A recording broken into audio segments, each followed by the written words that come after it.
اور ہر جگہ جیسا کہ زیر بحث ہے تحریک انصاف کا بہت بڑا سرپرائز، جسے مسلم لیگ کاف کی جانب سے بھٹو کے بعد سیاسی تاریخ کا سب سے بڑا سرپرائز قرار دیا جا رہا ہے۔ ہر گلی کوچے بیٹھک چوراہے پر یہی بات ہو رہی ہے کہ یہ کیا ہو گیا۔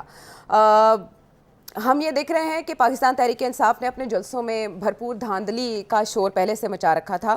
لیکن 17 جولائی کے دن نے جیسے سیاسی میدان کا حلیہ اور نقشہ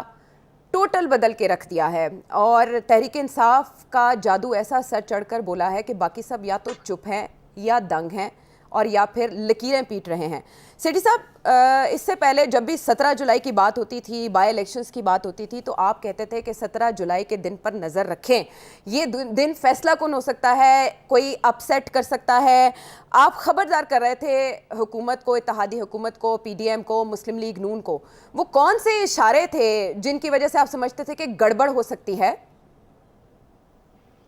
دیکھیے، میں نے کافی مواقع پہ میں نے یہ ذکر کیا تھا کہ یہ حکومت جو ہے اسلام آباد میں یہ اسٹیبل نہیں ہے۔ جب تک یہ آئی ایم ایف کا پروگرام سائن نہیں ہو جاتا اس وقت تک یہ تھوڑی بہت انسٹیبلٹی رہے گی، اور اس کے بعد بھی پھر انسٹیبلٹی ہو سکتی ہے یہ۔ مگر میرا جو موقف شروع سے یہ رہا ہے کہ جب یہ ووٹ آف نو کانفیڈنس ہوا اور اس کے بعد یہ پی ڈی ایم کی حکومت آئی، تو میرا یہ موقف تھا کہ کسی صورت میں بھی آپ آئی ایم ایف پروگرام نہیں سائن کر سکتے، کیونکہ اگر آپ سائن کریں گے تو آپ عوام کے اندر اڑ جائیں گے۔ میرا میں موقف تھا کہ آپ اس وقت آپ کی اہمیت زیادہ ہے، عمران خان کو بھی آپ نے نکالا ہے، اسٹیبلشمنٹ اس کے خلاف ہوئی ہوئی ہے، اور عوام اس کو ایک سگنل سمجھے گی، اور ہمیشہ تاریخ میں ایسی ہوا ہے جس کو نکالا جاتا ہے اس کو واپس نہیں لایا جاتا، یا اس کے راستے میں رکاوٹیں کھڑی کر دی جاتی ہیں۔ تو میرا یہ موقف تھا کہ یہ اچھا وقت ہے، آپ فوری طور پہ ڈیزالو کریں اور الیکشن کال کریں، اور آپ الیکشن جیت جائیں گے، پھر 5 سال آپ کو ملیں گے، آپ پھر آئی ایم ایف پروگرام جو ہے اس کو سائن کیجیے گا۔ اور یہی ہماری اس وقت ڈیبیٹ چلتی رہی، اور جب یہ فیصلہ ہوا کہ انہوں نے رہنا ہے اور I M F programme sign کرنا ہے، تو مجھے یاد ہے کہ میں نے اس وقت کہا تھا کہ یہ نون لیگ کی بہت بڑی شکست ہے اور اسٹیبلشمنٹ کی بہت بڑی جیت ہے، جس کے اوپر میرے نون لیگ کے دوست کچھ ناراض ہو گئے تھے میرے سے۔ مگر میرا وہی موقف رہا تھرو آؤٹ کہ یہ ایک سیاسی چال جو ہے یہ صحیح نہیں ہے، اور جب آپ یہ کریں گے تو اس وقت پھر عمران خان کا بیانیہ جو ہے وہ پھر حاوی ہونا شروع ہو جائے گا، لوگوں کی ذہن میں پرانی باتیں اتنی یاد نہیں رہتی جتنی آج کل کی بات ہوتی ہے، اور جیسے ہی آپ یہ سائن کریں گے اور قیمتیں بڑھائیں گے تو اس وقت لوگ عمران خان کے 3 سال بھول جائیں گے اور آپ کے 3 دن ان کو یاد رہیں گے، اور اسی سے مجھے خوف تھا کہ پھر اس کے بعد آپ کے لیے پرابلم بن جائیں گے۔ اچھا، تو یہ اس وجہ سے میں تو ہمیشہ یہی کہتا رہا کہ فوری طور پہ الیکشن کرائی جائے، اور کیونکہ اسٹیبلشمنٹ بھی یہی چاہتی تھی، عمران خان بھی یہی چاہتا تھا، مگر انہوں نے یہ فیصلہ کیا کہ نہیں، ہم رہیں گے، 1.5 سال رہیں گے، اور ہم آئی ایم ایف کا پروگرام بھی سائن کریں گے اور پھر ہم بھگت لیں گے۔ ان کی غلط فہمی تھی کہ یہ بہت پاپولر ہیں اور جو بھی ہوگا عوام جو ہے ان کا ساتھ دے گی اور عمران خان کا ساتھ نہیں دے گی۔ تو اسی لیے میں آخری وقت تک یہ کہتا رہا، کیونکہ مجھے 2-3 چیزیں نظر آ رہی تھیں۔ اس کے بعد بھی جب یہ رہ گئے اور اس کے بعد بھی پھر ایک مہم شروع ہوئی، پھر پنجاب کے اندر گڑبڑ شروع ہوئی، تو میں دیکھ رہا تھا عمران خان کی طرف، اور میں دیکھ رہا تھا اسٹیبلشمنٹ کی طرف، اور میں دیکھ رہا تھا ججز کی طرف۔ عمران خان نے جوڈیشری کے اوپر بہت سخت پریشر ڈالا ہوا تھا، عمران خان نے اسٹیبلشمنٹ کے اوپر بہت سخت پریشر ڈالا ہوا تھا، عمران خان نے الیکشن کمیشن کے اوپر بہت سخت پریشر ڈالا ہوا تھا، اور مجھے ایسے لگتا تھا کہ یہ پریشر جو ہے یہ کامیاب ہو جائے گا، کیونکہ مجھے یہ بھی اس بات کا بھی احساس تھا کہ الیکشن کمیشن کے اندر بھی اور اسٹیبلشمنٹ کے اندر بھی اور جوڈیشری کے اندر بھی بہت بڑا سپورٹ گروپ ہے عمران خان صاحب کا، کیونکہ یہی وہی مڈل کلاسز تھی جو ان کو سپورٹ کر رہی تھیں۔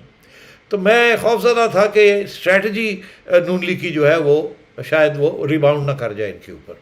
اچھا، اب اس صورتحال میں نے دیکھا کہ ججز کی طرف سے بھی جو جس قسم کے آگے ججمنٹس آنی شروع ہو گئی، اب میں اس کا ذکر کیا کروں، 4-5 ایسی ججمنٹس آئی ہیں جو کہ توقع نہیں تھی کہ اگر انصاف کا تقاضا ہوتا تو وہ شاید ججمنٹس کوئی اور ہوتی۔ جب عمران خان نے کنٹیمپٹ آف کورٹ کی اور 25 تاریخ کا لانگ مارچ کر کے اس کے بعد ڈی چوک کے اندر جو کچھ ہوا، ججز نے اس کو مسترد کر دیا، کہنے کہ نہیں کچھ نہیں ہوا، کچھ نہیں ہوا، شاید ان کو خبر نہیں ملی، حالانکہ بڑا واضح تھا اور ایک جج نے سختی کے ساتھ دیکھا بھی، مگر میجورٹی نے اس بات کو تسلیم نہیں کیا۔ اسی طریقے کے ساتھ یہ جو 63A کے اوپر سپریم کورٹ نے یہ فیصلہ کیا کہ جی ڈی سیٹ تو ہونا ہی ہونا ہے، مگر جو ووٹ ہے وہ بھی نہیں کاؤنٹ ہوگا، یہ ایک نئی آئین کے اندر ایک نئی انٹرپریٹیشن کیا، نیا ایڈ کر دیا، اور اس وقت سارے ججز یہی کہہ رہے تھے کہ جی سارے تجزیہ کار اور لائرز یہی کہہ رہے تھے یہ تو انہوں نے آئین لکھ دیے۔ تو مجھے نظر آ رہا تھا کہ ججز کی جو ایک اسپیشلی ایک گروپ آف ججز جو کہ زیادہ تر بینچز میں آ رہے تھے، مجھے لگ رہا تھا ایسے کہ ان کی جو ٹلٹ ہے، ہمدردیاں ہیں، وہ ان کی طرف ہیں۔ اور پھر جب جس قسم کے جو بیانات آئے آن فلور کراسنگ، مطلب ہے کہ بڑے میسو قسم کی ایک ٹلٹ تھی فلور کراسنگ کے خلاف کہ ہم تو اب یہ کر دیں گے، وہ کر دیں گے، ساری عمر کے لیے جڑ نکال دیں گے، وہ تو پارلیمنٹ کا معاملہ ہے، آپ کون ہوتے ہیں کرنے والے، مگر انہوں نے کر دیا۔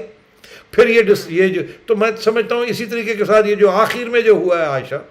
کہ جی انہوں نے 22 تاریخ ججز نے دے دی، حالانکہ اس کا کوئی مطلب ہے ہی نہیں، کوئی جواز ہی نہیں ہے کہ جی آپ ان کو کہیں جی کہ نہیں جی آپ ٹھہر جائیں، وہ حج سے گئے ہوئے ہیں کہ لوگ کرنے، وہ آ جائیں۔ پھر اس چیف منسٹر کا سٹیٹس کیا ہوگا، کیا نہیں ہوگا، وہ بھی ابھی بھی سمجھ نہیں آئی ہمیں کہ یہ حمزہ چیف منسٹر ہے بھی کہ نہیں ہے۔ اچھا جی آپ جا کے باہر آپس میں بات کر لیں جیسے کہ کچہری ہوتی ہے۔ تو مجھے یہ لگ رہا تھا کہ گڑبڑ ہونے جا رہی ہے۔ اسی طریقے کے ساتھ اسٹیبلشمنٹ کی نیوٹرلٹی جو تھی، وہ تو مجھے یقین تھا کہ وہ اب اتنی بڑی رسک نہیں لے سکتے کہ وہ کچھ انٹرونشن کریں گے، مگر عمران خان کانسٹنٹلی یہ کہہ رہا تھا کہ آپ ہوتے کون ہیں نیوٹرل ہونے والے، آپ میرا ساتھ دیں۔ اسے اس بات کا احساس تھا کہ اسٹیبلشمنٹ کے اندر بھی اس کی بڑی حمایت ہے اینڈ سو آن۔ تو یہ سارے جو اسٹرال تھے نا، پھر اس کے بعد جس طریقے کے ساتھ پنجاب میں ہوا اور ہائی کورٹ نے ایک فیصلہ دیا، سپریم کورٹ نے اوور رول کر دیا and so on and so forth, تو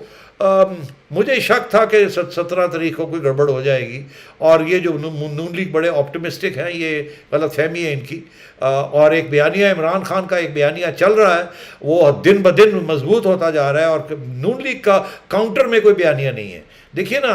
اب آپ نے مجھے پوچھا کیا وجوہات تھی، 3-4 وجوہات تھیں جو کہ نظر آ رہا تھا کہ یہ جا کے آگے ایک پرابلم بنے گی نون لیگ کے لیے۔ یہ اینٹی اسٹیبلشمنٹ بیانیہ تو نواز شریف کا تھا جس کی وجہ سے ان کو نکالا گیا، یہ عمران خان کا تو کبھی نہیں تھا۔ عمران خان کو تو تھا میرا ساتھ دیں، نیوٹرلز قوم کیوں ہیں آپ میرا ساتھ دیں۔ اور ہوا کیا، نواز شریف صاحب کا بیانیہ جب انہوں نے فیصلہ کیا کہ اب اسٹیبلشمنٹ کے ساتھ آگے چلنا ہے، تو اس وقت نواز شریف صاحب کا بیانیہ فارغ ہو گیا۔ عمران خان نے وہ بیانیہ اپنے اوپر لے لیا اور کہا ہم اینٹی اسٹیبلشمنٹ ہیں، اور انہوں نے بڑی ٹویسٹ دی اسٹیبلشمنٹ کے اوپر، کیونکہ آپ نیوٹرل ہو گئے ہیں تو ہم آپ کے خلاف ہو گئے۔ تو عوام کے لیے تو یہ ایک اینٹی اسٹیبلشمنٹ پوزیشن تھی، حالانکہ وہ یہ کہہ رہے تھے کہ آپ ہماری حمایت کریں، مگر یہاں ایسے لگ رہا تھا کہ یہ جو لوگ کہہ رہے تھے کہ ووٹ کو عزت دو، ووٹ کو عزت دو، وہ اب اسٹیبلشمنٹ کی گود میں جا کے بیٹھ گئے ہیں، ان کے ساتھ کوئی ڈیلیں کر رہے ہیں and so on and so forth. تو وہ بیانیہ جو نواز شریف کا تھا، جس کی وجہ سے ایک پاپولیرٹی بنی تھی، جب میاں صاحب نے پچھلے سال یہ بات کی تھی نام لے کے کہ جی آپ نیوٹرل رہیں، آپ یہ نہ کریں وہ نہ کریں، اور بڑی حمایت ملی تھی جس کی وجہ سے پھر یہ ساری اوپننگز ملی، تو وہ تو سارا عمران خان کے کھاتے میں چلا گیا۔ اور پھر آخر میں جب انہوں نے یہ پنجاب کو بچانے کے لیے یہ جو سارا کچھ فلو کراسنگ کروائی پنجاب کے اندر، جس کی وجہ سے یہ گلے پڑنے شروع ہو گئی، جو کہ آج آپ نے دیکھا جب کو وہ سیٹس دینی پڑ گئیں، وہ ٹکٹ دینے پڑ گئے ان لوگوں کو جن کی کوئی وہاں اتنی بڑی حمایت نہیں ہے، اور ان کے اپنے لوگ ان سے ناراض ہو گئے کہ جی یہ تو ہماری کنسٹیٹیونسیز تھیں، اسی لیے انہوں نے بھرپور طریقے کے ساتھ ان کی حمایت نہیں کی۔ انہوں نے جو کینڈیڈیٹس ہیں جو کہ انہوں نے وعدہ کیا تھا پنجاب کے اوپر، اب وہ پنجاب کو بچاتے بچاتے یہ اپنے آپ کے اوپر یہ سارا گھوم پھر کے ان کے گلے پڑ گئی ہے یہ بات۔ تو میں یہ سمجھتا ہوں کہ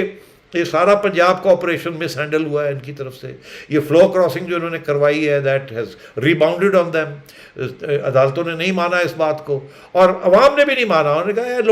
لوٹوں کے خلاف تو اس ملک میں اب بہت بڑی ایک مہم ہے، اور عدالتوں نے اس کے اندر بالکل پمپ کیا اس چیز کو۔ خان صاحب تو پہلے دن سے لگے ہوئے ہیں،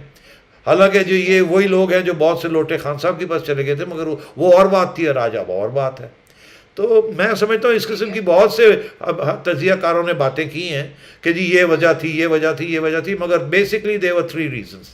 ایک IMF کے پروگرام کو جا کے یہ مہنگائی کرنی،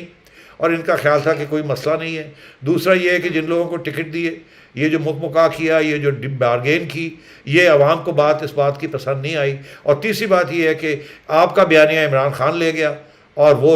اس نے صحیح طریقے کے ساتھ اس کو فالو کیا، عوام تک پہنچایا. آپ کی طرف سے کیا تھا؟ نواز شریف اور مریم کا بیانیہ ختم ہو چکا تھا، شہباز شریف صاحب کا بیانیہ کوئی نہیں چل رہا تھا، تو پھر آپ کے پاس تھا کیا؟